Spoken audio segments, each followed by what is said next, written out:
How to message in Temu. In this video, I'm going to show you how you can message the sellers in this Temu application. First of all, open the application. Now, here on the bottom, you'll be able to see the profile icon. Tap on this profile icon.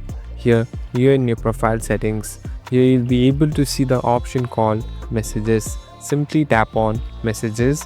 Now, this is the place where you can directly message the sellers. So first, you must have your WhatsApp number connected to Temu account, and here you can directly message the sellers about the information of products. Here you can even make sure things like colors, size and availability. So this is a way to communicate with sellers and even give a feedback. Thank you for watching this video. I hope this video will help you.